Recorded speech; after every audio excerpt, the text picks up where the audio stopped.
"Be careful," Wadley said. "She has a funny light in her eye." "I'll be careful." A Fiat with 2 girls in it slowed down along the curb, and the girl nearest them leaned out the open window and said, "Bonsoir." "Get the hell out of here," Wadley said. "Sale juif," the girl said. The car spurted ahead. "Dirty Jew," Wadley said. "Do I look that bad?" Craig laughed. "You must learn to be more polite with French ladies," he said. "They've all been brought up in convents." "Whores," Wadley said. "Whores everywhere. In the audience, on the screen, on the streets, in the jury room. I tell you, Jess, this is the living and eternal capital of whoredom for 2 weeks each year. Spread your legs and take your money. That ought to be printed on every letterhead under the seal of the city of Cannes. And look at that, over there." He pointed across the boulevard, where there were 4 young men smiling professionally at passing males. "How do you like that?" "Not very much," Craig admitted. "You can't tell the players without a program anymore," Wadley said. "Wait till you read my piece." "I can't wait," Craig said. "I'd better send you a copy of the manuscript," Wadley said. "Those fags will never print it. Or maybe I'll turn whore, too, and write just what that fag entertainment editor wants to hear. If I don't get that dough, I don't know what I'll do." "Maybe that's just what those girls in the car and those boys over there on the corner say to themselves every night," Craig said. "If I don't get that dough, I don't know what I'll do." "You're just too fucking Christian tolerant, Jess," Wadley said. "And don't think it's a virtue. The world is going to the dogs on a sickening wave of tolerance. Dirty movies, dirty business, dirty politics, anything goes, everything's excused. There's always a half-dozen something that isn't bad." "What you need, Ian," Craig said, "is a good night's sleep." "What I need," Wadley said, stopping on the sidewalk, "is $5,000. Have you got $5,000 for me?" "No," Craig said. "What do you need $5,000 for?" "There are some people making a movie in Madrid," Wadley said. "They have a lousy script, naturally, and they need a quick rewrite. If I can get there, it's almost sure the job's mine." "It only costs $100 to fly from here to Madrid, Ian." "What'll I use for the hotel?" Wadley demanded. "And food? And for the time it takes to sign the contract? And before the first payment? And for my lousy 3rd wife? At this moment she's attaching the books and typewriter I left in storage in New York for non-payment of alimony." "You've struck a responsive chord there, brother," Craig said. "If you go in to make a deal and the bastards know you haven't got a dime, they grind you to powder," Wadley said. "You've got to be able to get up and walk out and say, 'Up yours, friend,' you know that. I figure 5,000 is a minimum." "Sorry, Ian," Craig said. "Okay. Can you give me 300? I can get to Madrid and give myself a couple of days on 300. The fat on his throat over his loose collar was quivering.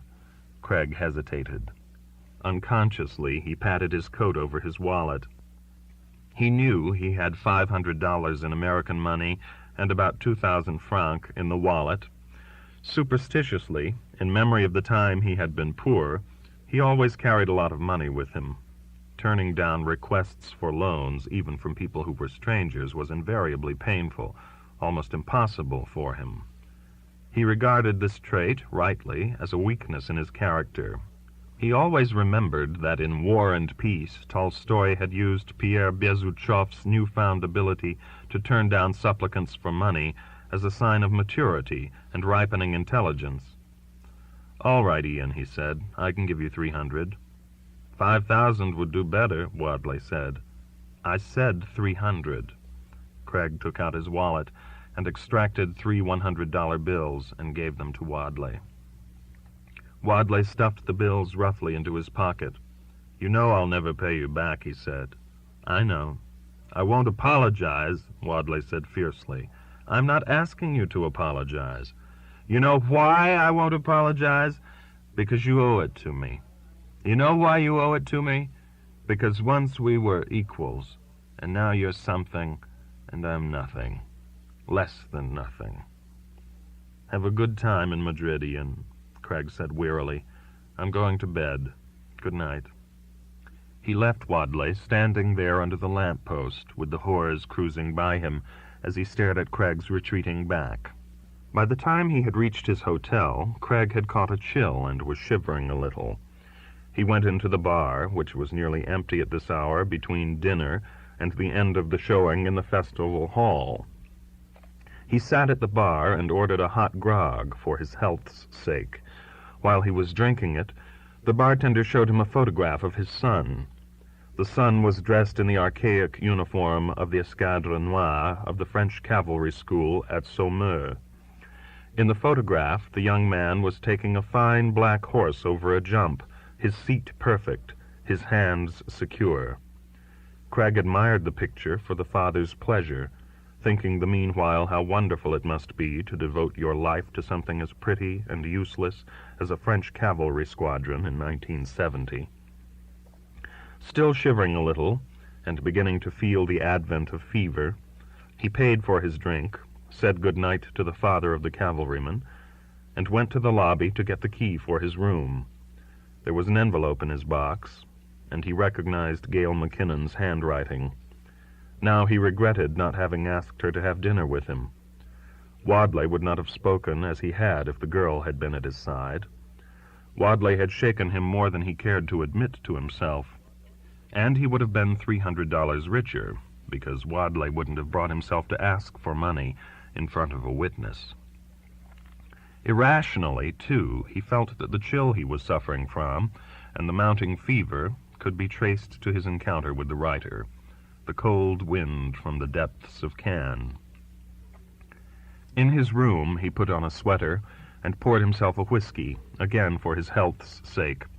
It was too early to go to sleep, fever or no fever. He opened Gail McKinnon's envelope, and in the yellowish glow of the glass chandelier read what she had written to him. "Dear Mr. Craig," he read, "I persist, with optimism. This afternoon, at lunch and in the car, I sensed that you were becoming more friendly. You are not really as remote a man as you try to appear. As we passed the house where you told me you spent a summer on the Cap d'Antibes, I felt that you wanted to say more than you allowed yourself to say. Perhaps it was out of caution, not wanting to reveal something on the spur of the moment that you would regret later seeing in print. So what I'm doing here is writing out some questions that you can read at your leisure, and then write out your replies to the ones you choose to answer in exactly the terms that please you. You can edit as you will, free of any fear of slips of the tongue that an unscrupulous newspaper man or newspaper woman might take advantage of. Here goes." He read the first question and stopped. It was a simple one. "Why are you in Cannes?" Well, he thought, that's a good beginning, and a good end. Intelligent girl. The all-inclusive, everlasting inquiry. Why are you any place? The answer to this question is to determine your general knowledge of the subject. You have 30 minutes, or 24 hours, or 48 years in which to complete the examination. Why are you in this city and not in another? Why are you in this bed with this woman and not another? Why are you alone here or in a crowd there? How have you come to be kneeling before this altar at this time? What has driven you to say no to that journey and yes to the one on which you find yourself? What has possessed you to cross that river yesterday, board this plane this morning, kiss this child this evening? What has driven you to this latitude? What friends, enemies, successes, failures, lies, truths, calculations of time and geography, what reading of maps, what detours and highways have deposited you in this room at this evening hour? A fair question deserved a fair answer. He went over to the desk and sat down and pulled out a sheet of paper and a pen. "Why am I in Cannes?" he wrote slowly. He hesitated. Then, without really thinking of what he was doing or writing, he wrote almost automatically, "I am in Cannes to save my life." Chapter 7. He stared at the sentence that he had written. That is not my handwriting, he thought. He put the pen down. He knew he was not going to write anything more that night. Anything you say may be used against you. He leaned back in his chair and closed his eyes. There was a brilliant, painful light shining, a wild, loud howling somewhere. He opened his eyes. Through the wet smear of the windshield wipers, 2 damp moons were hurtling straight at him. His hands were still loosely on the wheel. He yanked at the wheel, slid past the other car by inches on the gleaming black road. The wail of the other car's horn faded like a funeral cry behind him. He felt calm, drove alertly, not stopping, peering carefully through the streaked glass at the curves ahead of him. A few miles farther on, his hands began to shake, his body to shiver uncontrollably. He pulled over to the side of the road, stopped the car, waited for the spasm to pass. He had no idea of how long it was before his hands stopped shaking. He was conscious of cold sweat on his forehead, icicles dripping down inside his clothing from his armpits. He took out his handkerchief, wiped his forehead, breathed deeply, 4 profound inhalations. The air in the car smelled sour. Where was he? The rows of black trees alongside the road told him nothing. He had crossed the French border not so long ago, he remembered. He was somewhere between the Bidasosa River and St. Sebastian. He had started from Paris that morning, had not stopped except for gasoline and a cup of coffee all day. I have nearly died in sunny Spain. He had intended to drive without a halt until Madrid, sleep over, and go farther south to Malaga the next day. A man he knew, something of a friend, a matador, really the friend of a friend, was fighting in Malaga the next afternoon. He had met the man in Alicante the year before. There was a 3-day feria. Mediterranean sunshine, parading bands, fireworks, the costumes of the Spanish South, much drinking, long, crowded hangovers, the amused irresponsibility of other people's celebrations, companions, men and women he knew well enough to enjoy on a short holiday, but who meant nothing much to him, whom he only saw the 4 or 5 times in the year when he happened to go to a bullfight. The matador was too old for the bulls. He knew it. He was a rich man. There was no sensible reason for him to go into an arena with animals who were devoted to killing him. "What can I do?" the matador had said. "It is the only thing that deeply amuses me. It is my only playground. I am lucky. I have a playground. Most people do not have one. So I cannot permit them to drive me from it." There were many ways of dying in Spain: horns, falling asleep at the wheel. It was the 3rd time that year he had fallen asleep driving at night, once outside Salzburg, once on the Autostrada near Florence. Tonight. He had been lucky. Or had he been? Anyway, he had opened his eyes in time. In the last years he had taken to driving 900, 1,000 miles at a stretch. What had he wanted to do in Salzburg? What had he planned to see in Florence? His friend the matador would be fighting in 30 different places all season. Why had he felt it was necessary to go to Malaga? He no longer remembered. He liked driving at night. The solitude, the numbing, hypnotic onrush of lights, the satisfaction of leaving a place he felt he had been in too long, the pleasure of moving through the deserted, dark streets of a new city, the accomplishment of distance. Suicide was in every garage. He was sane enough to understand that. He started the car, drove slowly into St. Sebastian, found a hotel. He would not reach Madrid that night. A bar was open near the hotel. He ordered a brandy, then another. He wasn't hungry.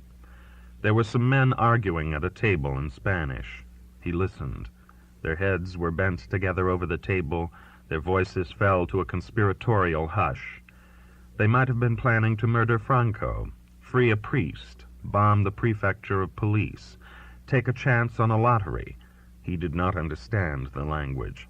He was soothed by his ignorance. He called Paris from the hotel. It took a long time, and he undressed and got into bed, waiting for the call to be put through.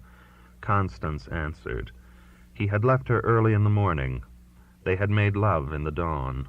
She had been sleepy and warm. Her love-making was robust as usual, generous and easy. She gave freely, took without stint. There were no favors exchanged, no debts to be paid off in bed. She never said, "Why do you have to go?" when he announced without warning that he was off to Zurich or the Côte Basque or New York. He would not have been able to answer her truthfully if she had asked. Every once in a while they went on trips together, but that was different. They were holidays when she had time off from work. When he drove off by himself, it was not a holiday. If she was in the car with him, he drove slowly, chatting with her, playing word games, enjoying the scenery, stopping often for brandies. She liked to drive, too. She was an erratic driver, but lucky. She had never had an accident, she boasted. She should have had 20. He had laughed once as they teetered around a curve on the wrong side of the road. She hated being laughed at. She had stopped the car and got out and said she wouldn't drive with him any more, and started walking back toward Paris. He had waited, and she had come back a half-hour later, trying unsuccessfully to look imperious, and gotten into the car, and he had let her drive, and she'd stopped the car at the first cafe, and they'd had a brandy. That morning, when he had left her, he had gone back to his hotel and packed his bag, and sped through the early morning traffic toward the autoroute south. Once she had asked him why he bothered keeping a hotel room, since almost every night he was in Paris he stayed at her place. He had said, "I'm used to hotels." She hadn't asked again. The phone rang on the table beside the bed. The room was an immense one, with dark, high furniture. He always went to the best hotel in town, avoiding the other guests. He didn't like the ordinary run of guests in the best hotel in any town. "Are you in Madrid already?" she asked. He might have just awakened her, but you could never tell with Constance. 5 seconds after she was roused, she sounded as though she had just come, bubbling and fresh, from a cold shower. "No," he said, "I stopped in St. Sebastian for the night." "How is it in St. Sebastian?" "They're speaking Spanish," he said. "What a surprise!" She laughed. "What made you change your mind?" If he had been honest, he would have said, "I didn't want to die tonight." Instead, he said, "It was raining." Another year, 5 years ago, he was standing in the lobby of a movie theater in Pasadena. There had been a sneak preview of the last picture he had made. The movie had been shot in France, its hero a young lieutenant in the American Army in Germany who had deserted and had a disastrous affair with a French woman before turning himself in. The director, Frank Baranis, was in the lobby with him, sunk in a large polo coat, depressed because the audience had coughed and been inattentive throughout the film.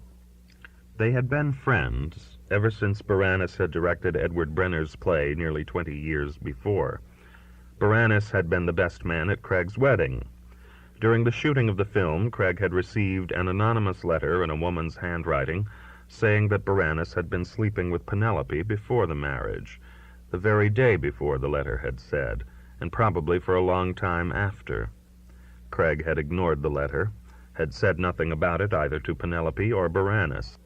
On the strength of an anonymous letter, probably from a jilted and vengeful woman, you did not ask the man who was your friend and was working day and night for you on a complicated and demanding task whether or not he had slept with your wife the day before your wedding 17 years ago. Craig was suddenly aware of how old Baranis looked, like a fearful, weazened monkey.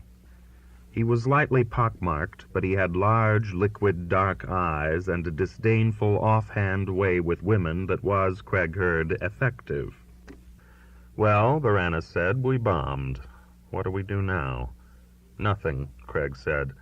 "That was the picture we wanted to make, and we made it." A man and his wife in the crowd, coming out of the auditorium through the lobby, passed nearby. The woman was short and dowdy.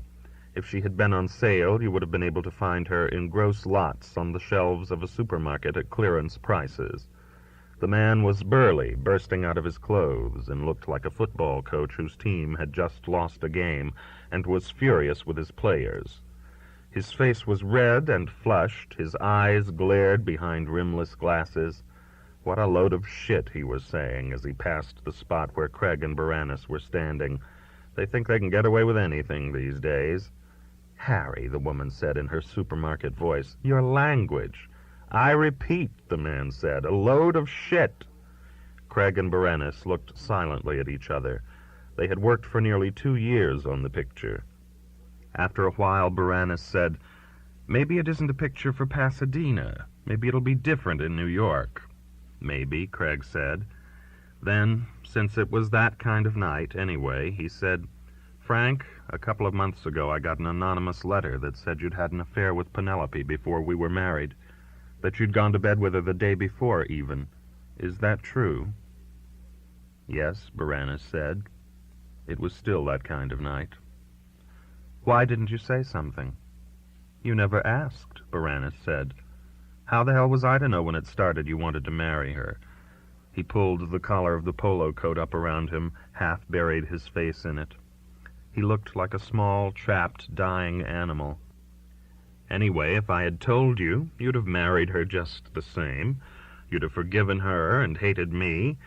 You'd never have talked to me again. I suppose so, Craig said. Look at you and Ed Brenner, Baranis said. He sounded angry. You never see him anymore, do you? No. See? You knew about Brenner and Penny? Craig asked flatly. Everybody knew. Baranis shrugged impatiently. So what good would it have done if I'd opened my big mouth? Baranis sank deeper in his coat. No good, Craig nodded reasonably. Come on, let's get out of here. I'll drive you home.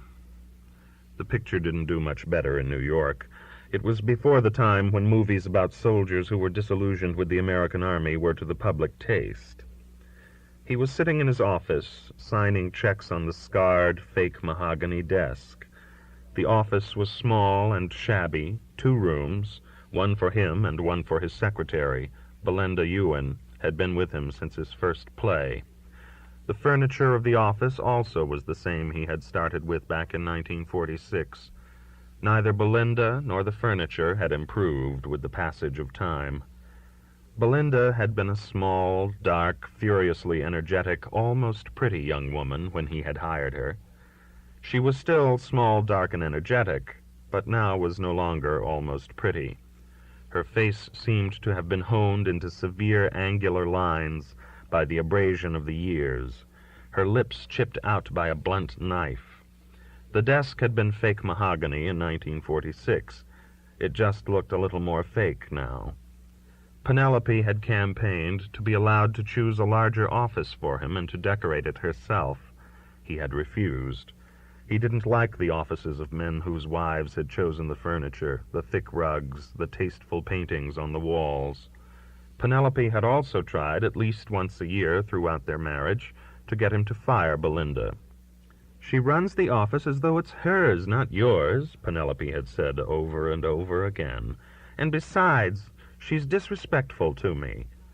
Among Penelope's complaints about Belinda Ewan was Belinda's style of dress. It's grotesque, Penelope had said. She looks as though she's gotten herself up to go to Coney Island with a sailor.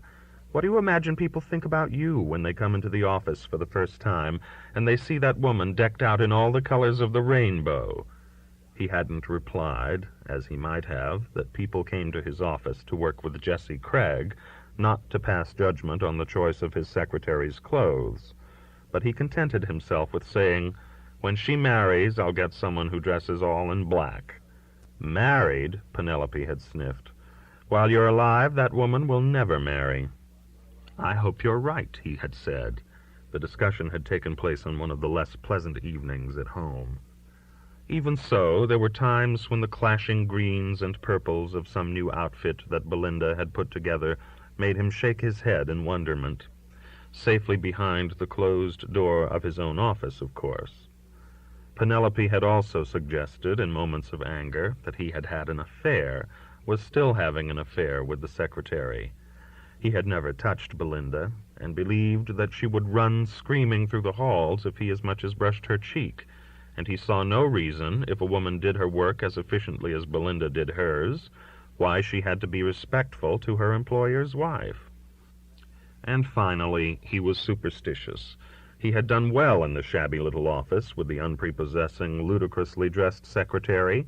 He had done better than he had ever hoped or dreamed he might do since the day when he had signed the first lease for $80 a month.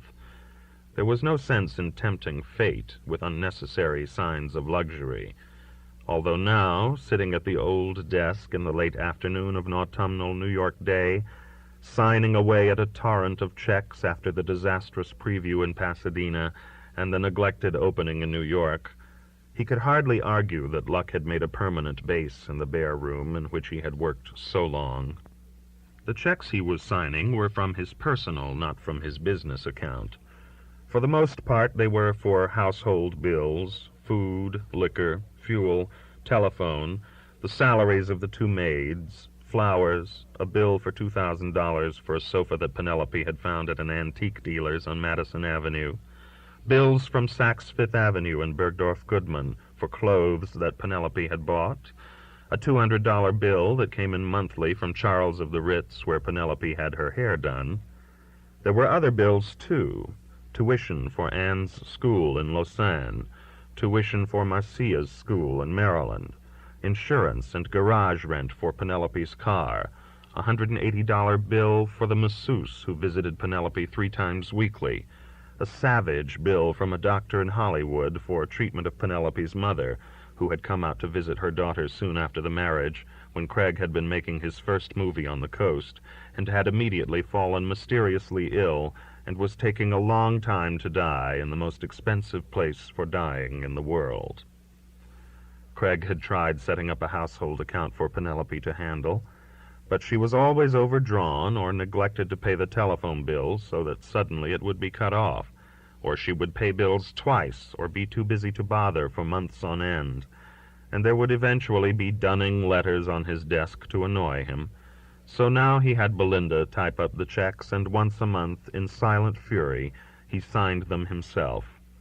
He wondered what Belinda thought as she typed out the checks for clothes that more than equaled her entire year's salary. She must also speculate, he thought, what anybody could do to a woman's hair that was worth $200 a month. When he had finished with the last check, he threw down his pen and leaned back in his chair and looked out the streaked, dirty window of his office at the lighted windows across the street, behind which clerks and secretaries were working in the glare of neon tubes. If they had known what he had been doing at his desk for the last hour or so, they would have every right, he thought, to come storming out of their cubicles and into his office to tear his checkbook to bits. At the very least, the checkbook. From time to time he had tried to remonstrate with Penelope about the bills she ran up, but Penelope invariably broke into tears at the mention of money. Quarreling about money was debasing. She had not dreamt when she married him that she was linking herself for life with a man who thought only in dollars and cents. In all her childhood and youth in Chicago, she had never heard a word in her home about money. Listening to her, one would think that she came from a long line of landed aristocrats whose wealth was based in some illustrious monarchical past, in which plebeian matters such as debts and assets were handled only in backstairs obscurity by discreet underlings in frock coats. Actually, her father had been a traveling salesman in silks and ribbons who had died in want. Craig had had to pay for the old man's funeral. As the discussions grew more heated, Penelope swore that she watched every cent, called on the names of wives of their friends who spent more on their clothes in 1 month than she did in a year, which was true, brought heaven to witness that all her efforts and expenditures were designed to make him a decent home, give him a wife he would not be ashamed to be seen with in public, bring up his children decently. He hated scenes, especially about money. Deep down he had the feeling that the large sums that had come his way in his career were not rightly his, but the work of accident, luck, for doing only the things he would have happily done anyway for a pittance. He could not argue about money. Even in business he never dealt directly with contracts, but allowed Brian Murphy in Hollywood and his business manager on Broadway to handle that side of his affairs at all times. Not being able to dicker with a recalcitrant actor about a percentage of the profits of a play or movie, he certainly couldn't stand up to his wife's tears when it was a question of a $600 telephone bill or the cost of a new coat. Still, remembering his early days living in cheap hotels, he wondered by what insidious magic he found himself signing salary checks for 2 maids who worked in a house in which he rarely ate more than 2 meals a week, and from which he was absent, more often than not, 5 or 6 months a year. Although each time Belinda brought in the checks to sign, she put on what Craig had come to recognize as her steadfastly non-committal face, he found it difficult to meet her gaze, and always pretended to be busy, and said gruffly, keeping his head down, "Thank you, Belinda. Just put them on the desk. I'll sign them when I have the time." When he had first met Penelope, she had been a charming young actress of moderate talent, who dressed attractively, and lived in a pleasant little apartment in the village on $90 a week. He wondered where that girl had gone. From a frugal young woman who washed her own stockings and underwear each night, she had turned almost immediately into someone who ransacked galleries and antique shops, who patrolled Fifth Avenue like the advance guard of a looting army, who had to have nurses for her children, who could not conceive of living anywhere in New York City except between 60th and 86th Street on the East Side. American women, he thought, take to extravagance with all the natural talent of a dolphin to the waves of the sea. That it was as much his fault as his wife's, and that he recognized this, did not make the check-signing sessions any the easier for him. He added up the accounts of the checks he had signed, entered them neatly in the checkbook. The total came to $9,326.47. Not bad, he thought, for a man with 2 flops behind him. When he had been working with Brenner on his first play, Brenner had once said to him, "I cannot take the problems of a man who makes more than $50 a week seriously." Brenner had been youthfully extreme then, but he wondered what his old friend would think about him if somehow he had wandered into the office that afternoon and happened to glance down at the repeated signatures on the scraps of paper scattered across the littered desk. On an impulse, he made out one last check in his own hand for $9,326.47. He left the space for the payee blank for a moment. Then he filled in the name of a hospital. It was the hospital in which his 2 daughters had been born. He wrote a short note to the fundraising committee of the hospital to go along with the contribution, put the note and the check into an envelope, and addressed it and sealed it. He had balanced his accounts for the day. He called through the door to Belinda. He had tried briefly installing a buzzer, but its implications had made him uneasy. When Belinda came in, he gave her the checks and the one sealed envelope and said, "That'll do it for this afternoon, thank you." Then he went downstairs to the bar next door and had enough to drink so that the evening ahead of him would be a blur. When he got home, Penelope said, "Do you think I'll ever live to see the day that you'll show up for dinner sober?" The last guests had just gone home. There were empty glasses all around the living room. Penelope was in the kitchen emptying ashtrays. He looked at his watch. 1:30. Everybody had stayed too long. He sank into an easy chair, kicked off his shoes. There had been 14 at dinner. The dinner had been very good, the company dull. He had drunk too much wine. Theoretically, his 12 guests were his friends. Of them all, there were only 2, Robert and Alice Payne, whom he considered true friends. Robert Payne was a vice president of a publishing house on the business side, a portly, solid, highly educated man who spoke slowly, weighing his words, ignoring small talk. Craig had met him when he had been asked to select an anthology of plays for Payne's publishing house, and he had taken an immediate liking to the man. His wife, Alice, was a child psychiatrist, a large, squarish, handsome woman with mannishly clipped graying hair framing a quiet, oval face. Penelope thought they were heavy-going, and Craig knew that they had been invited for his sake, so that he wouldn't complain too bitterly about the rest of the list. There had been nobody at the table who worked in either the theater or the movies, although two of the men had from time to time invested in plays of his. Bertie Folsom had been there as usual.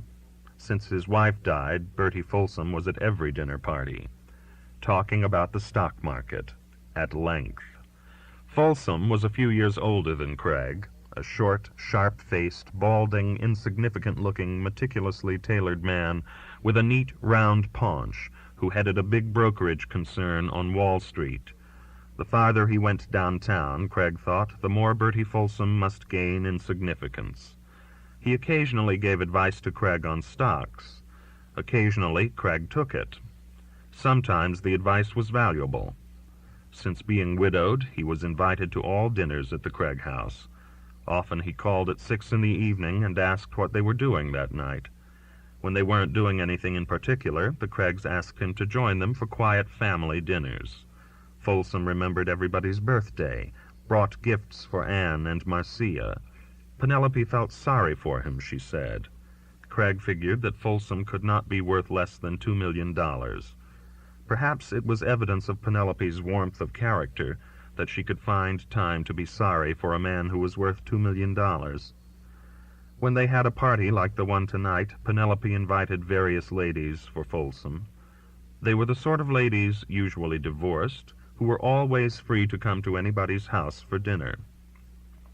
When Craig was out of town or working, Folsom escorted Penelope to the theater and to parties. Somebody had once said Folsom was a useful man. One should always have a widower among one's circle of friends. The conversation during the evening had been, aside from Bertie Folsom's dissertations on the stock market, about servants, the disastrous quality of the plays on Broadway that season, sports cars, Ferraris, Porsches, and Maseratis, the shortcomings of the young, speculation about the amours, legitimate and covert, of friends who were not present that night, the impossibility of finding a decent place anymore in the Caribbean to spend a holiday, and the comparative virtues of various ski resorts. Somehow, everybody there skied each winter, except Craig. Penelope spent a month a year in Sun Valley and Aspen, alone. Sitting at the head of his table in the house on the east side of New York City, Craig felt that he had become an expert on snow. He had nothing against skiing. He wished he had had the time to take it up when he was a young man. But he believed people should ski, not talk about it. No one that evening had mentioned his last picture, or any of his pictures, except the Paynes, who had come early so as to have a chance to talk to him alone for a few minutes over drinks before the rest of the guests had arrived. The Paynes had liked his last picture, although Alice Payne had been bothered by the violence of a scene in a Parisian nightclub in which the hero got involved in a brawl. Alice, Robert Payne had said affectionately about his wife, hasn't learned yet how to stop being a psychiatrist when she enters a movie house. There had been one interlude in the evening during which Craig had listened with some interest. The subject of women's liberation had come up, and Penelope, who ordinarily spoke little in company, had been eloquently vehement on the subject. She was for women's liberation. Craig had agreed with her. So had the other women at the table. If they had not all been so busy with fittings and arranging dinner parties and observing the schedules of hairdressers and traveling to the Caribbean and Sun Valley, they undoubtedly would have made a considerable impression on the movement. Craig did not bother with the guest lists for parties. For one thing, he was too occupied with other matters to take the time. Occasionally he met someone who interested him enough to suggest his or her name to Penelope, but more often than not, Penelope would find some reason, usually perfectly valid, why the man or woman or couple would not fit in with the particular evening she was planning. He sighed, not actually knowing why he did so. He heaved himself out of the chair and walked in his stockinged feet across the thick pale carpet to the sideboard where the bottles were ranged, and poured himself a whiskey. Penelope came in from the kitchen, glanced at the glass in his hand. When she did that, he always felt guilty. He picked up the bottle and added another ounce to his drink, splashed some soda into it, and went back to the easy chair. He watched Penelope move about the big, comfortable room in the subdued lamplight that shone in soft, creamy pools on the polished wood of end tables, the brocade of chairs, the brass pots full of flowers. Penelope could not stand strong light. It was always difficult in any house she inhabited, even houses they rented for a summer, to find a place where it was possible to read.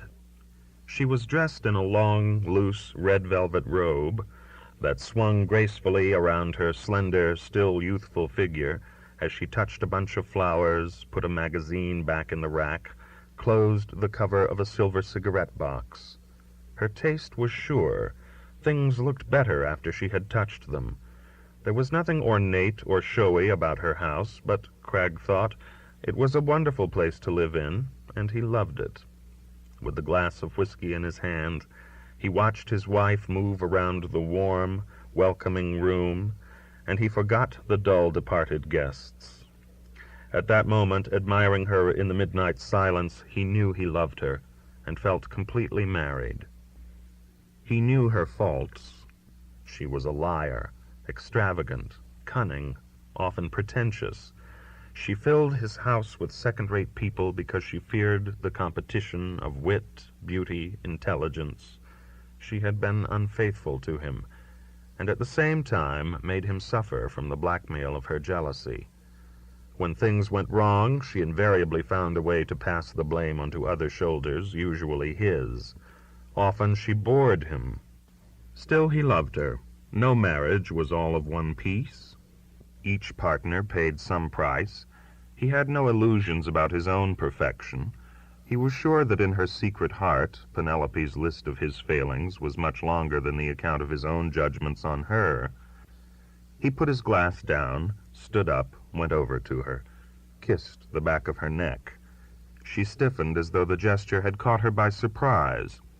"Let's go to bed," he said. She pulled away. "You go to bed," she said. "I still have things to do down here." "I want to go to bed with you," he said. She walked quickly across the room, put a chair between them as though for defense. "I thought that was just about over," she said. "Well, it isn't." "It is for me," she said. "What did you say?" "I said it's over for me, permanently. I don't want to go to bed with you or with anybody." Her voice was low, even, without emotion. "What brought that on?" He tried to keep his anger from showing. "You," she said, "everything. Leave me alone." He went over and got his glass and took a long drink. "When you sober up in the morning," she said, "you'll find your passion has been neatly filed away in the back of the vault, along with a lot of other things." "I'm not drunk," he said. "Every night," she said. "Do you mean what you just said?" "Yes." "All of a sudden, like that?" "It isn't so sudden," she said, still behind the barrier of the chair. "You've been bored with me for years, and you've shown it. Tonight you did everything but yawn in the face of all my friends." "You must admit, Penny," he said, "that it was a drab collection tonight." "I don't admit anything." "That Bertie Folsom, for God's sake." "A lot of people think he's a most intelligent, attractive man." "A lot of people thought Hitler was an intelligent, attractive man." He took a step toward her. He could see her knuckles whiten as she gripped the back of the chair, and he stopped. "Come on, Penny," he said gently. "Don't let a passing mood make you say things you'll be sorry for later." "It isn't any passing mood." Her mouth pulled down severely. Even in the soft light, she now looked her full age. "I've been thinking about this for a long time." He finished his drink, sat down, looked searchingly at her. She returned his glance unflinchingly, the enmity plain in her eyes. He finished his drink, sat down, looked searchingly at her. She returned his glance unflinchingly, the enmity plain in her eyes. "Well," he said, "I suppose this calls for a divorce and a drink." He stood up and carried his glass to the sideboard. "There's no need for a divorce," she said. "You don't want to get married again, do you?" He laughed shortly and poured himself a stiff drink. "I don't want to get married either," she went on. "What do we do, live together just as though nothing had happened?" he demanded. "Yes, if only for Marcia and Anne. Anyway, it shouldn't be any great hardship. Nothing very much has happened between us for years now. Every once in a while you're not bombed to extinction, or you've got a case of insomnia, or one of your other girls isn't available, you remember you have a wife and you come crawling around." "That's a word I'm going to remember, Penny," he said. "Crawling." She ignored his warning. 4 or 5 nights a year," she said. "There won't be any games at home. That's all. I think we both can stand it." "I'm 44 years old, Penny," he said. "I don't see myself remaining celibate for the rest of my life." "Celibate?" She laughed harshly. "There's another word for you. You can do whatever you want, just the way you always have." "I think," he said quietly, "tomorrow will be just the day for me to go on a nice long trip. Europe might be just the thing." "The girls are coming home for Christmas," she said. "The least you owe them is to be here when they come. Don't take it out on them." "All right," he said. "Europe can wait until after Christmas." He heard a telephone ringing. Still dislocated in time, he almost called out, "Penny, will you take that, please?" Then he shook himself, looked around, realized where he was, at an ornate, fake antique desk in a hotel room facing the sea, and reached over and picked up the phone. "Craig speaking," he said. There was a faraway howling over the wires, American voices jumbled and speaking too low to be understood, then, weirdly, a few notes of a piano, then a click and silence. He frowned, put the phone down, looked at his watch. It was past midnight, between 3 and 6 in the afternoon on the continent of America. He waited, but the phone did not ring again. He stood up and poured himself a drink. He felt a wetness on his cheek. He looked disbelievingly at himself in the mirror. He had been weeping. He brushed the tears roughly away with the back of his hand, drank half the whiskey, glared at the telephone. Who had tried to reach him? What message had been baffled in its course to him in mid-ocean? Perhaps it had been the one voice that could have made everything clear. Tell him where he stood, what were his assets, what his debts, what he owed, what was owed him. On what side of the ledger he might enter his marriage, his daughters, his career. Let him know once and for all if he was morally bankrupt or ethically solvent. Announce whether his loving had been a defensible expense. Answer the question of whether or not, in an age of wars and endless horror, his preoccupation with fictions and shadows had been a callous waste of honor. The telephone did not ring. There was no message from America. He finished his drink. When he had been away from her, Penelope had had the habit of calling him almost every night, just before she went to bed. "I don't sleep happily," she had said, "unless I hear your voice and know that you're all right." The telephone bills had been enormous. Sometimes he had been irritated by her calls, at other times moved by husbandly tenderness at the sound of the low, familiar musical voice from a distant city, the other shore of a continent. He had been irritated when he thought that she had been checking on him, testing his fidelity, even though after what had happened between them, he felt that he owed her no fidelity, or at least not that form of fidelity. He had been unfaithful to her occasionally, without a sense of guilt, he told himself, nor did he underestimate the continuing pleasure his indulgence made possible. But he had never allowed himself to become seriously involved with another woman. To that extent, he had felt he had protected his marriage. For the same reason, he had refrained from inquiring into his wife's relations with other men. He had never checked on her.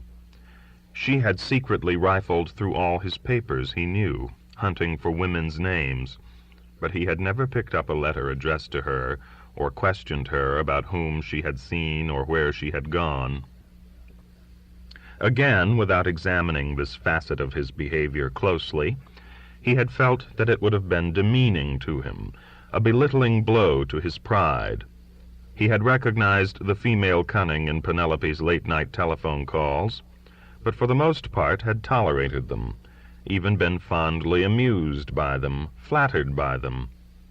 Now he knew he had been wrong. He and his wife had avoided candor, and they had drained their marriage. He had been angry that morning when he had received her letter and had made out the monthly check, and he had reflected on her rapacity and meanness of spirit.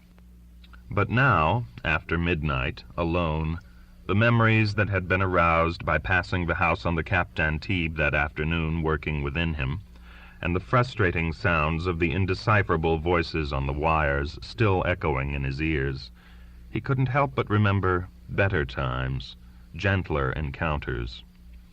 For Cragg, at least, the marriage worked best at times of stress, when, late at night, after long hours in the theater, he would return from the chaos of rehearsals, the savage clash of wills and temperaments whose tensions it was his job as producer to absorb and accommodate, and find Penelope waiting up for him, ready to make a drink for him, in the beautifully ordered living room of their house, and listen to him pour out his recapitulation of the day's work, the day's problems, the small tragedies, the day's insane comedies, the fears for the morrow, the disputes that remained to be solved. She was sympathetic, cool, understanding. Her intuition and intelligence could be relied on. Invariably she was helpful, the most reliable of partners, the most useful of advisers, steadfastly faithful to his interests. Out of all the memories of his marriage, all the good times, the summer in Antibes, the deeply satisfying moments with his daughters, even the long shared pleasure of their love-making, it was those countless quiet midnight conversations in which they shared the best of themselves with each other that in retrospect were the real texture of their marriage, the most painful to have to forget. Well, he had plenty of problems tonight. He could use advice. Despite everything, he knew he longed for the sound of her voice. When he had written her to tell her he was taking steps for a divorce, she had written him a long letter pleading with him not to break up their marriage, with all the reasons, passionate and sensible and homely, for keeping it alive. He had barely glanced at it, afraid perhaps that it would sway him, and coldly sent her a note telling her to find a lawyer. Then, as was almost inevitable, she had become a lawyer's creation, striking for gain, advantage, revenge. Now he regretted not having read her letter more carefully. On an impulse, he picked up the phone, gave the operator the number of the house in New York. Then, after he had put the instrument down, he remembered from his daughter's letter that Penelope was in Geneva.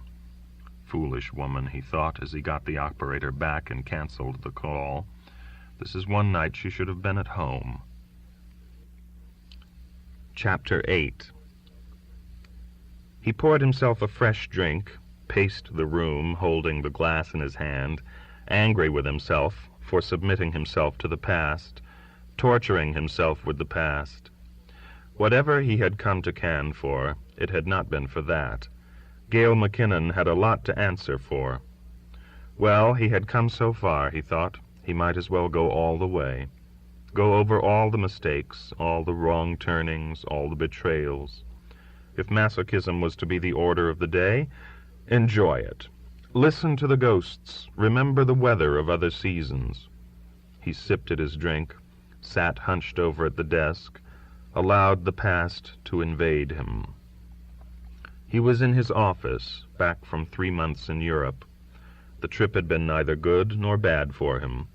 He felt suspended in time, not unpleasantly, postponing all decisions. There was a pile of scripts on his desk. He leafed through them without interest. Before the breakup with Penelope, or the semi-breakup, or whatever it was, it had been his custom to do most of his reading in the small studio he had fixed for himself at the top of his house, where he had no telephone and could not be interrupted. But since he had come back from Europe, he had taken a room at a hotel near his office, and only occasionally visited the house or slept there. He hadn't moved his clothes or any of his books, and when his daughters were at home, which was rarely, he was there. He did not know how much they knew about the breach between him and their mother, and there were no indications that they had noticed any change.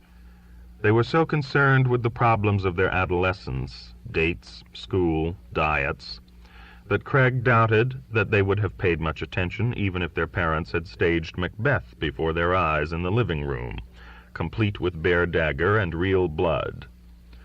On the surface, he thought, Penelope and he behaved much as they had always done, perhaps a shade more politely than formerly. There had been no further scenes or arguments. They asked each other no questions about their comings and goings. It was a period in which he felt strangely peaceful, like an invalid who is very slowly recovering from a long illness and knows that no great efforts can be demanded of him. Occasionally they went out together. Penelope gave him a present on his 44th birthday. They went down to Maryland to see a school play in which Marcia acted a small part. They slept in the same room in a hotel in the town. None of the play scripts he was offered seemed worth doing, although there were 1 or 2 that he was sure would succeed. When they were done by other men and were hits, he felt no sense of loss or opportunity wasted. He had given up reading the dramatic pages of the newspapers and had canceled his subscription to the trade papers. He avoided restaurants like Sardi's and Downey's, which had been favorite places of his, and which were always filled with theatrical and movie people, most of whom he would know. He had not been in Hollywood since the week of the preview in Pasadena. Every once in a while Brian Murphy would call him and tell him he was sending him a script or a book that might interest him.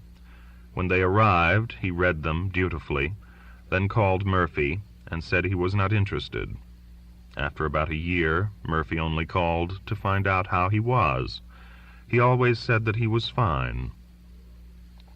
There was a knock on the door, and Belinda came in carrying a play script with a sealed envelope clipped to the cover. She had a peculiar, wary expression on her face. "This just came in," she said, "by hand." She put the script on his desk. "It's Eddie Brenner's new play." "Who brought it in?" He kept his voice non-committal. "Mrs. Brenner," Belinda said. "Why didn't she come in and say hello?" "I asked her to. She said she preferred not to." "Thanks," he said, and slit the envelope. Belinda closed the door softly behind her. The letter was from Susan Brenner. He had liked her, and was sorry events had made it impossible for him to see her any more. He read the letter.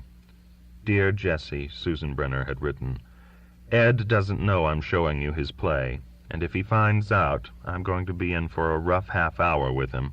But no matter. Whatever happened between you and him must be ancient history by now, and all I'm interested in is getting the play on in the best way possible. He's been mixed up with mediocre people in recent years, and they've hurt him and his work, and I have to try to keep him out of their hands this time. I think this is the best thing Ed has written since The Foot Soldier. It has some of the same feeling, as you will see when you read it. The only time any of Ed's plays has received the production it deserved was that once when he worked with you and Frank Baranis, and I'm hoping that the 3 of you can get together again.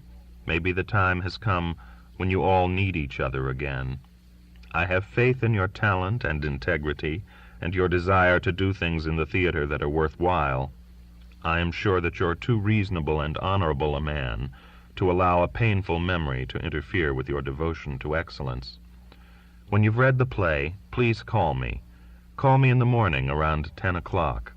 Ed rents a little office nearby where he works, and he's out of the house by then. As ever, Sue.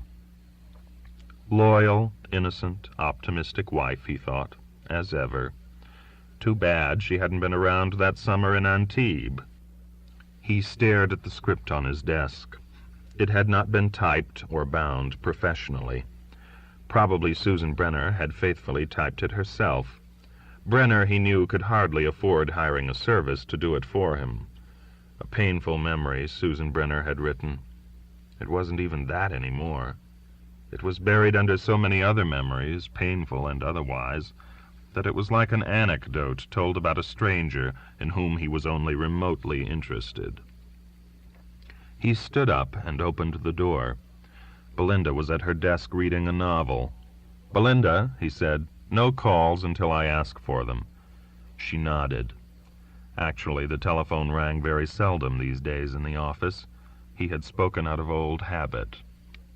He sat down at his desk and read the unevenly typed script. It took him less than an hour. He had wanted to like it, but when he put it down, he knew that he didn't want to do it. The play, like Brenner's first one, was about the war, but not about combat. It was about troops of a division that had fought in Africa and was now in England preparing for the invasion of Europe. It seemed to Craig that it attempted too much and accomplished too little. There were the veterans, hardened or pushed near the breaking point by the fighting they had already seen, contrasted with the green replacements being whipped into shape, in awe of the older men, uncertain of their courage, ignorant of what to expect when their time came to go under fire. Along with that and the conflicts engendered by the clash of the two groups, there were scenes with the local English, the girls, British soldiers, families, in which Brenner tried to analyze the difference between the two societies thrown together for a few months by the hazards of war. In style, Brenner varied from tragedy to melodrama to wild farce. His first play had been simple, all of one piece, fiercely realistic, driving in one straight line toward an inevitable bloody conclusion. The new play wandered, moralized, jumped from place to place, emotion to emotion, almost haphazardly. Brenner's maturity, Craig thought, if that was what it was, had deprived him of his useful early simplicity. The telephone conversation with Susan Brenner was not going to be a pleasant one. He reached for the phone, then stopped. He decided to reread the play the next day after he had thought about it for 24 hours. But when he read it the next day, he liked it no better. There was no sense putting off the telephone call. "Susan," he said when he heard her voice, "I'm afraid I can't do it. Do you want to hear my reasons?" "No," she said. "Just leave it with your secretary. I'll pass by and pick it up." "Come in and say hello." "No," she said. "I don't think I want to do that." "I'm terribly sorry, Sue," he said. "So am I," she said. "I thought you were a better man." He put the telephone down slowly. He started to read another script, but it made no sense to him. On an impulse, he picked up the phone again and asked Belinda to get Brian Murphy for him on the coast. After the greetings were over and Craig had learned that Murphy was in splendid health and was going to Palm Springs for the weekend, Murphy said, "To what do I owe the honor?" "I'm calling about Ed Brenner, Murph. Can you get him a job out there? He's not in good shape." "Since when have you been so palsy with Ed Brenner?" "I'm not," Craig said. "In fact, I don't want him to know that I called you. Just get him a job." "I heard he was finishing a play," Murphy said. "He's still not in good shape." "Have you read it?" Craig hesitated. "No," he said finally. "That means you've read it and you don't like it," Murphy said. "Keep your voice down, Murph, please. And don't say anything to anybody.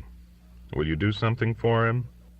"I'll try," Murphy said, "but I don't promise anything. The place is reeling." Do you want me to do something for you? No. Good. It was a rhetorical question anyway, Murphy said. Give my love to Penny. I'll do that, Craig said. I have to tell you something, Jessie, Murphy said. What? I love to get telephone calls from you. You're the only client who doesn't call collect. I'm a wasteful man, Craig said. As he hung up, he knew that the odds were 100 to 1 against Murphy's finding anything for Ed Brenner on the coast. He didn't go to the opening of the Brenner play, although he had bought a ticket, because the morning of the day of the opening he received a telephone call from Boston. A director friend of his, Jack Lawton, was trying out a musical comedy there, and over the phone had said that the show was in trouble and asked him to come up to Boston and look at it and see if he had any ideas as to how it could be helped. Craig gave his ticket for the opening to Belinda and took the plane that afternoon to Boston. He avoided seeing Lawton or anybody connected with the show before the evening performance because he wanted to be able to judge it with a fresh eye. He didn't want to go into the theater burdened with the complaints of the producers against the director's criticisms of the producers and the stars' recriminations about everybody, the usual cannibalistic rights out of town when a show was doing badly. He watched the performance with pity for the writers, the composer, the singers and dancers, the principals, the backers, the musicians, the audience. The play had cost $350,000 to put on. Talented men in every field had worked for years to bring it on the stage. The dancers performed miracles of agility in the big numbers. The stars, who had been acclaimed again and again in other plays, sang their hearts out. And nothing happened. Ingenious sets flew in and out. The music swelled in an orgy of sound. Actors grinned bravely and hopelessly as they uttered jokes at which no one laughed. The producers prowled despairingly in the back of the house. Lawton sat in the last row, dictating notes in an exhausted, hoarse voice to a secretary who scribbled on a clipboard with a pencil equipped with a small light. And still nothing happened. Craig writhed in his seat, breathing the air of failure, wishing he could get up and leave, dreading the moment later on in the hotel suite when people would turn to him and say, "Well, what do you think?" The thin, desultory applause of the audience as the curtain came down was a slap in the face to everyone in his profession, and the fixed smiles of the actors as they took their bows were the grimaces of men and women under torture. He did not go backstage, but went directly to the hotel, had 2 drinks to restore himself before he went upstairs to the papery chicken sandwiches, the table with whiskey bottles, the bitter, pasty faces of men who had not been out in the open air for 3 months. He did not say what he really thought while the producers, the author, the composer, and scene designer were in the room. He had no loyalty to them, no responsibility. His friend Lawton had asked him to come, not they, and he would wait until they left before he told Lawton his honest opinion. He contented himself with a few anodyne suggestions, cutting a dance here, restaging a song number slightly, lighting a love scene differently. The other men understood that he was not there to say anything valuable to them, and left early. The last to go were the producers, 2 small, bitter men, jumpy with false nervous energy, rude with Lawton, almost openly scornful with Craig because he, too, had so clearly failed them.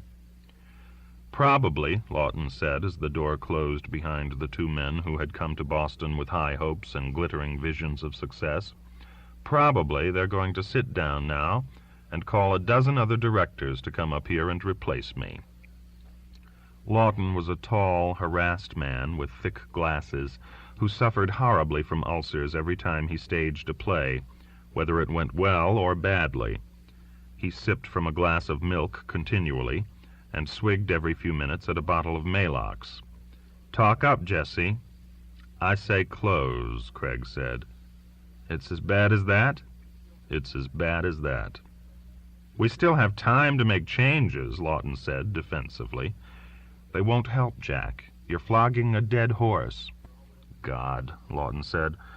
You're always surprised at how many things can go wrong at once. He wasn't young.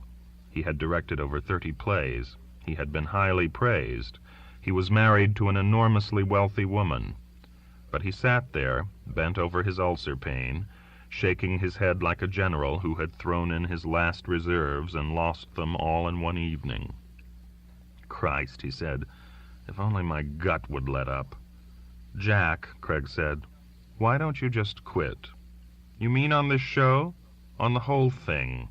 You're driving yourself into the hospital. You don't have to go through all this. No, Lawton said. I suppose I don't. He sounded surprised at his own admission. Then? What would I do? Sit in the sun in Arizona with the other old folks?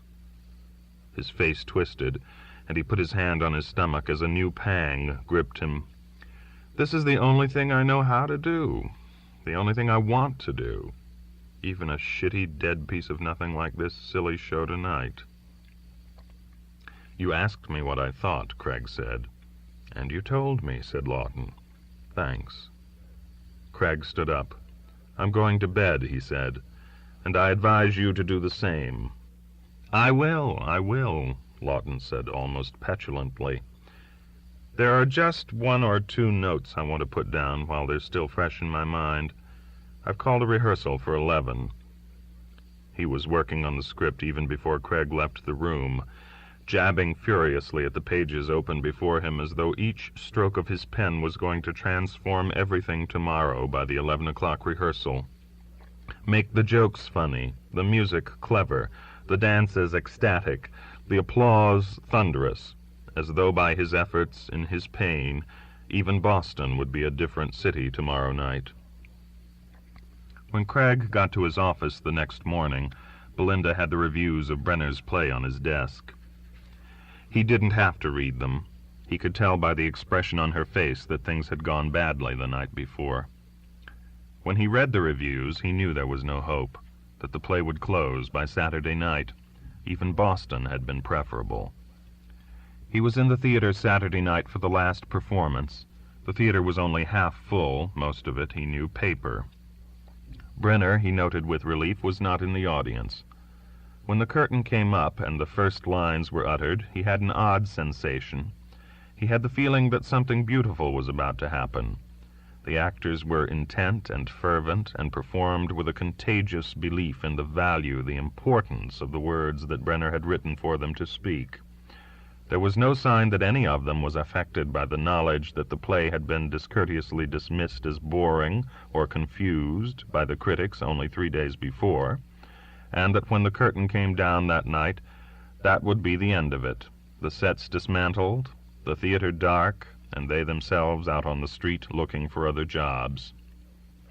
There was a gallantry about their devotion to their profession that brought tears to Craig's eyes, even though, as he watched, he saw the faults in casting, direction, and interpretation that had obscured the subtle, multiple intentions of the play and brought down the critic's wrath on Brenner's head. As he sat in the darkened theater with gaping rows of empty seats behind him, watching what he recognized was a flawed and inadequate production, Craig realized that somehow he had been in error in his judgment of Brenner's script. For the first time in a long while, his attention was fully awakened in a theater. Almost automatically, a list of things that could be done to make the play work, bring out its virtues, eliminate its flaws, began to form in his mind.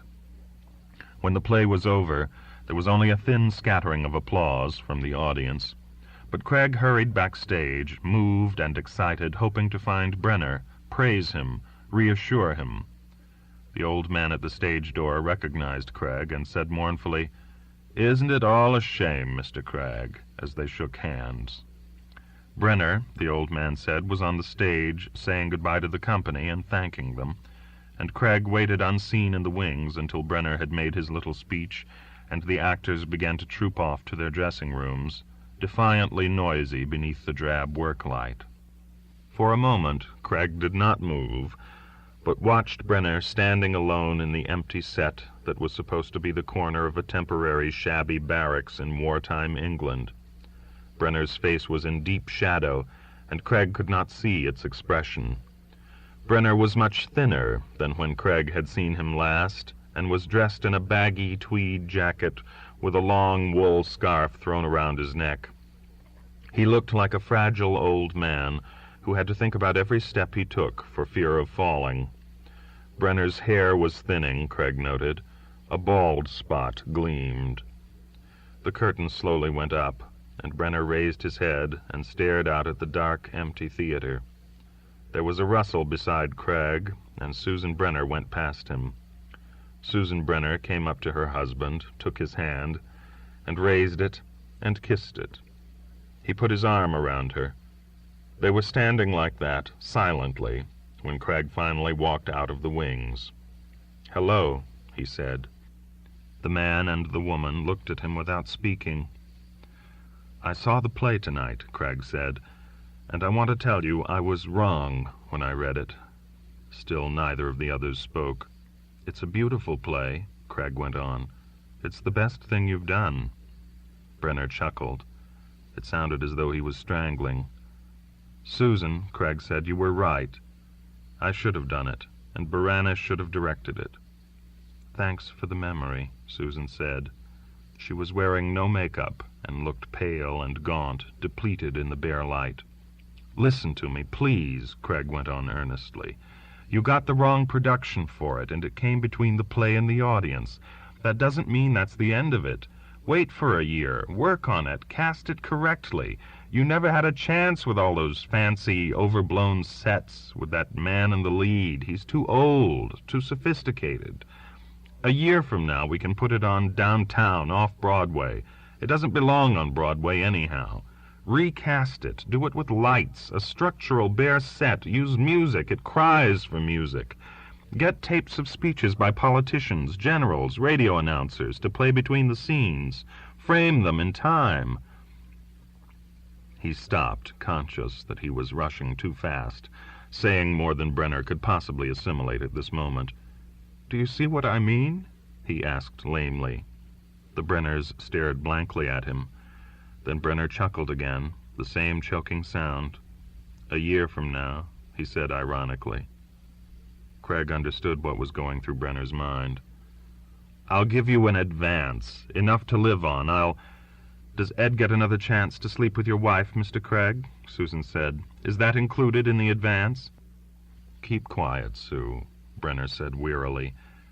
"I think you're right, Jessie. I think we made a lot of mistakes in the production, a good many of them mine. I agree it should have been done off-Broadway. I think Byzantium would know what I was driving at. I think we could make a go of it." He took a deep breath. "And I also think you ought to get out of here, Jessie. Get out of my life. Come on, Sue." He took his wife's hand. "I left a briefcase in the dressing room," he said. "We won't be coming back, and we'd better get it now." Side by side, the Brenners went off the stage. There was a long run in one of Susan Brenner's stockings that Craig hadn't noticed before. Alice Payne was waiting in the almost empty bar for him. He had been surprised when she had called him and said she was in the neighborhood and wondered if he had the time to have a drink with her. He had never seen her without her husband, except occasionally by accident. He had also never seen her take more than one drink an evening, and she was not the sort of woman you'd expect to find in a bar at 3 o'clock in the afternoon. She was finishing a martini as he came to the table at which she was sitting. He leaned over and kissed her cheek. She smiled up at him, a little nervously, he thought. He signaled to a waiter as he sat down on the banquette beside her. "I'll have a scotch and soda, please," he said to the waiter. "Alice?" "I think I'd like another martini," she said. For a moment, Craig wondered if Alice Payne had been hiding something all these years from him and all of her other friends. She fiddled with her gloves, her strong hands, with no polish on the fingernails, uneasy on the table. "I hope I haven't interrupted something important," she said. "No," he said. Nothing much is happening in the office at the moment. She put her hands in her lap under the table. I haven't had a drink in the middle of the day since my wedding, she said. I wish I could say the same. Are you drinking too much these days, Jessie? She glanced quickly at him. No more than usual, he said. Too much. Don't let anyone tell you you're an alcoholic, she said. She was speaking more quickly than ordinarily, her voice a little higher in tone. Why? He asked. Have you heard anyone saying I was an alcoholic? Not really, she said. Oh, well, Penelope. Sometimes she seems to infer. Wives, Craig said. The waiter came over and placed the drinks before them. They raised their glasses, and Craig said, Cheers. Alice made a face as she sipped her martini. I suppose I'll never find out what people see in these things, she said. Courage, he said. Nepenthe. By now he knew that Alice had not called him merely because she happened to be in the neighborhood that afternoon. What is it, Alice? He said. Oh, dear, she said, fiddling with her glass. It's so hard to know where to begin. He was sure that Alice Payne hadn't said, oh, dear, since her wedding day either. She was not that sort of woman. She was also not the sort of woman who didn't know where to begin. Begin in the middle, he said, and we'll work it around. Her nervousness made him uncomfortable. You believe that we're your friends, she said. I mean Robert and myself. Of course. I mean, that's important, she said. I wouldn't like you to think that I'm a meddlesome woman or malicious or anything like that. You couldn't be meddlesome or malicious if you tried. By now he was sorry he had been in the office when she had called. We had dinner at your house last night, she said abruptly, Robert and I. I hope you had a good meal. It was perfect, as usual, she said, except that you weren't there. I'm not home very much these days. So I gathered, Alice said. How was the guest list? Unbrilliant. As usual, Craig said. Bertie Folsom was there, as usual, Craig said. She glanced quickly at him again. People are beginning to talk, Jessie. People are always beginning to talk, he said. I don't know what sort of arrangement you and Penelope have, Alice said, but they're seen together everywhere. I don't know what sort of arrangement we have either, he said. I guess you could call it a large, loose non-arrangement. Is that what you came to tell me, that Penelope and Bertie have been seen together? No, she said. Not really. First, I want to tell you that Robert and I aren't coming to your house anymore. That's too bad, he said. Why? It goes a long way back. 4 years, to be exact. 4 years? He frowned. What happened 4 years ago? Do you think I could ask for another martini? She said. She sounded like a little girl asking for a second ice cream cone. Of course. He waved to the waiter and ordered 2 more drinks. You were out of town somewhere, Alice said. We were giving a little dinner party. We invited Penelope. Then, to round out the table, we had to find an extra man. Somehow it always turns out that the extra man is Bertie Folsom. What else is new? Craig said lightly. The trouble with tall men like you, Alice said severely, is that they never take small men seriously. It's true, Craig said. He's a very small man. So, he sat next to Penelope at dinner. He took her home. Zoons! He took her home. You think I'm a silly, gossipy woman? Not really, Alice, he said gently. It's just that... Shh, she said, and gestured toward the waiter who was approaching with their drinks. They sat in silence until the waiter had gone back to the bar. All right, Alice said. This is what happened. The next morning I received a dozen red roses, anonymously, no card. That could mean anything, Craig said, although by now he knew it couldn't mean anything. Every year on the same date, Alice said, October 5th, I get a dozen red roses, anonymously. Of course he knows I know who sends them. He wants me to know. It's so vulgar. I feel tainted, like an accomplice, every time I go to your house and see him there, eating your food, drinking your liquor. And I've felt like such a coward not saying anything to him, not telling you. And last night, seeing him there, sitting at the head of the table, pouring the wine, acting the host, staying on after everybody had left, I talked it over with Robert, and he agreed with me. I couldn't keep quiet any more. "Thanks for today," Craig said. He leaned over and kissed her cheek. "I don't know what kind of code we all go by," Alice said.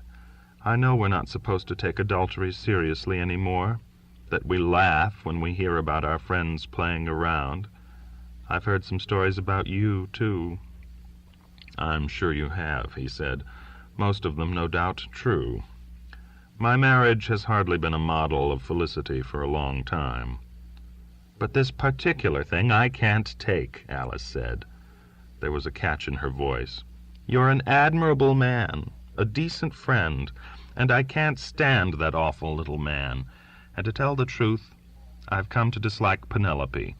There's something false and hard about her with all her charming, hostessy tricks. If I do have a code, I suppose it's that I think that certain people don't deserve what they have to endure, and if they're my friends, I finally have to do something about it. Are you sorry I've told you all this, Jessie?" "I don't know yet," he said slowly. "Well, anyway, I'll see to it that you're not bothered by any more roses." The next day he sent a letter to his wife telling her he was seeing a lawyer about a divorce.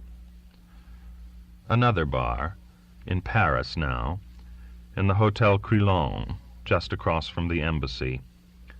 He had fallen into the habit of meeting Constance there when she got through working. It gave a fixed point to his day. The rest of the time he spent wandering around the city, going into galleries, strolling through open-air markets and among the young people of the Latin Quarter, practicing his French in shops, sitting at café tables reading the newspapers, occasionally having lunch with one or two of the men who had been with him on the movie he had made in France, and who were sensitive enough not to ask him what he was working on these days. He liked the room, with its knots of English and American newspapermen arguing at the bar, and its shifting population of polite, well-dressed elderly Americans with New England accents, who had been coming to the hotel since before the war. He liked, too, the looks of admiration on the faces of the other drinkers when Constance came hurrying into the bar. He stood up to greet her, kissed her cheek. Although she had spent a whole day in a stuffy office chain-smoking cigarettes, she always smelled as though she had just come from a long walk in a forest.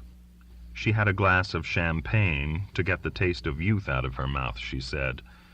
"I'm always surprised," she said, sipping her champagne, "to find you sitting here when I come in." "I told you I'd be here." "I know. Still, I'm surprised. Every time I leave you in the morning, I have the feeling that this is going to be the day you're going to meet someone irresistibly attractive, or hear about an actor or actress in London or Zagreb or Athens you just have to see perform that night. There's nobody in London or Zagreb or Athens I want to have anything to do with. And the only irresistibly attractive woman I've seen all day," he said, "is you." "Aren't you a nice man?" she beamed. She had a childish love of compliments. "Now, tell me what you did all day," she said. "I made love 3 times to the wife of a Peruvian tin tycoon." Yeah, she grinned. She enjoyed being teased, but not too much. "I had my hair cut. I ate in a small Italian restaurant on the Rue de Grenelle. I read Le Monde. I went into 3 galleries and nearly bought 3 paintings. I had a glass of beer at the Floor. I went back to my hotel, and—" He stopped. He was conscious that she wasn't listening to him. She was staring at a young American couple that was passing the table, going toward the back of the room.